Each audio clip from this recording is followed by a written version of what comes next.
Hi friends, welcome to my channel. ఈరోజు video చాలా ఈజీగా టేస్టీగా చేసుకునే ఆలూ పరాటా అండి. ఇప్పుడైతే తయారీ విధానం చూద్దాం. వీడియో స్కిప్ చేయకుండా చూడండి. ముందుగా నేను పొటాటోస్ని బాయిల్ చేసి పెట్టుకున్నాను. ఇలా బాయిల్ చేసి పెట్టుకున్న పొటాటోని స్మాషర్తో మెత్తగా స్మాష్ చేస్తానండి. తర్వాత నాకు బౌల్లోకి తీసుకున్నాను. ఇప్పుడు అందులోకి చిన్నగా తరిగిన ఉల్లిపాయ ముక్కలు, పచ్చిమిర్చి తరుగు, ఫ్రెష్గా చేసిన అల్లం వెల్లుల్లి గరం మసాలా పేస్ట్ వేసాను. ఇప్పుడు రుచికి సరిపడా ఉప్పు, పసుపు, కొంచెం కారం వేసాను. ఇప్పుడు బాగా కలుపుకోవాలండి. మసాలాలన్నీ కూడా ఆలూకి బాగా పట్టించాలన్నమాట. చేత్తో బాగా మిక్స్ చేసుకుంటూ కలుపుకోవాలి. ఈ ఆలూ పరాటా టేస్ట్ సూపర్గా ఉంటుందండి. సింపుల్గా ఫాస్ట్గా అయిపోతుంది. మళ్ళీ చపాతీ చేసి కర్రీ చేయడం కన్నా ఇలా రెండు కలిపి మన ఆలూ పరాటా చేసుకుంటే టేస్టీగా ఉంటుంది. పని కూడా కొంచెం తక్కువ ఉంటుంది. పిల్లలు కూడా ఇష్టంగా తింటారు.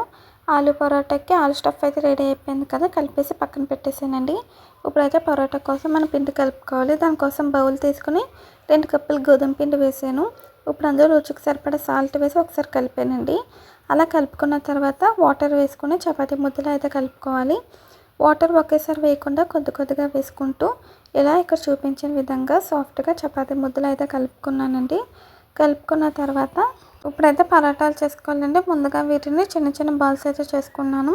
అంటే కొంచెం మీడియం సైజ్ బాల్స్ చేసుకోవాలండి. పరోటా కదా, మనకు కొంచెం థిక్నెస్గా ఉండాలి. అలాగే లోపల ఆలు స్టఫ్ పెడతాం కాబట్టి కొంచెం మీడియం సైజ్ ఉండలు అయితే చేసుకోవాలండి. నేనైతే ఇక్కడ 4 అయితే చేశాను. చూడండి, చూపిస్తున్నాను. మొత్తం బాల్స్ చేసి ఇక్కడ చూపిస్తున్నాను. ఇప్పుడు దీనికి కొద్దిగా పొడిపిండి అయితే కోట్ చేసానండి. అప్పుడు మనం పరోటా చేసుకోవడానికి ఈజీగా ఉంటుంది కదా. కొద్దిగా పొడి గోధుమ పిండి అప్లై చేసి ఇలాగ చపాతీ పీట మీద ఒత్తుకోవాలి పరోటాలాగా. ఇలా కొంచెం మీడియం షేప్ చేసాక లోపల మనం తయారు చేసుకున్న ఆలు స్టఫ్ పెట్టేసి బయటికి రాకుండా ఇలా క్లోజ్ చేసేయాలండి.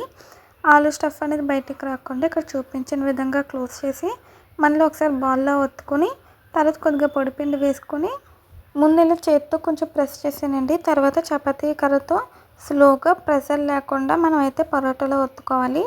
అసలు ప్రెషర్ ఇవ్వకుండా జస్ట్ పైన అలా రోల్ అయితే చేయాలండి. ఎక్కువ ఫోర్స్తో చేసేస్తే మనకి ఆలు స్టఫ్ అనేది బయటకు వచ్చేస్తుంది. తక్కువ బలంతో ఫోర్స్ లేకుండా స్లోగా ఇలా చేసుకోవాలి. అప్పుడు మనకి ఆలు స్టఫింగ్ అనేది బయటికి రాకుండా ఉంటుందండి. చూసారా, ఇక్కడ చూపించిన విధంగా ఆలు పరోటా అయితే తయారు చేసుకోవాలి. మీడియం థిక్నెస్ ఉండాలండి. మరీ లావుగా చేసుకుంటే లోపల సరిగ్గా పరోటా అనేది ఉడకదనమాట. కొంచెం పచ్చిగా ఉంటుంది.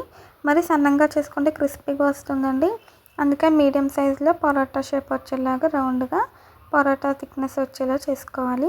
మళ్ళీ ఇక్కడ రెండోది అయితే మీకు చూపిస్తున్నాను. ముందుగా చపాతీని పరోటాలో ఒత్తుకొని తర్వాత అందులో ఆలు స్టఫ్ పెట్టేసి క్లోజ్ చేసేసి బాల్లో చేసుకొని తర్వాత మళ్ళీ ఫస్ట్ కొంచెం చేతితో ఒత్తుకొని తర్వాత చపాతీ కర్రతో చేసుకోవాలండి. ఇలాగే అన్ని ఆలు పరోటాలు కూడా చేసుకోవాలి. ఇప్పుడైతే అట్ల రేకు పెట్టానండి. అట్ల రేకు హీట్ అయిన తర్వాత మీడియం ఫ్లేమ్లో పెట్టుకోవాలి. తర్వాత కొద్దిగా బటర్ అయితే వేసానండి. బటర్తో కాల్చుకుంటే చాలా బాగుంటుంది. మీరు కావాలంటే ఆయిల్ వేసుకోవచ్చండి, లేదా నెయ్యి కూడా వేసుకోవచ్చు. హై ఫ్లేమ్లో పెడితే త్వరగా కలర్ వస్తుంది, సరిగ్గా ఉడకదు. లో ఫ్లేమ్లో పెట్టకూడదండి. మీడియం ఫ్లేమ్లో పెట్టుకుని ఇలా బటర్ వేసుకుని అప్లై చేసుకుంటూ మనం అయితే 2 సైడ్స్ మంచిగా గోల్డెన్ బ్రౌన్ కలర్ వచ్చేంత వరకు వేయించాలి. ఒక సైడ్ మంచిగా కలర్ వచ్చాక రెండో సైడ్ తిప్పానండి. రెండో సైడ్ కూడా ఇలా కలర్ వచ్చేంత వరకు కాల్చాను. బటర్ వేసుకుంటూ కాల్చుకోవాలి. మీ ఇష్టం అండి. నెయ్యి, గీ, బటర్ ఏదైనా మనం యూస్ చేసుకోవచ్చు. ఒక పరోటా అయితే నేను బటర్తో కాల్చానండి. ఇంకో పరోటా అయితే ఆయిల్తో కాల్చాను. ఇప్పుడు మీకు రెండోది కూడా చూపిస్తున్నాను. మీడియం ఫ్లేమ్లో పెట్టుకుని మనం అయితే కాల్చుకోవాలి. ఇప్పుడైతే కొద్దిగా ఆయిల్ వేసానండి. ఆయిల్ వేసి 2 సైడ్స్ కలర్ వచ్చేంత వరకు కాల్చుకోవాలన్నమాట. నేను మీకైతే ఫ్రై అయిపోయాక చూపిస్తాను. చూడండి, ఇలాగ అయితే సరిపోతుంది. ఇప్పుడైతే తీసుకొని దీన్ని వేడివేడిగా సర్వ్ చేసుకుంటే సూపర్గా ఉంటుందండి. పక్కన ఇంకా కర్రీ కూడా అవసరం ఉండదు. డైరెక్ట్గా ఇలా తినేయచ్చు. హెల్తీగా టేస్టీగా ఆలు పరోటా రెడీ అయిపోయింది. ఈ వీడియో నచ్చితే ప్లీజ్ లైక్, షేర్, సబ్స్క్రైబ్ చేయండి, కామెంట్ చేయండి. Bye friends.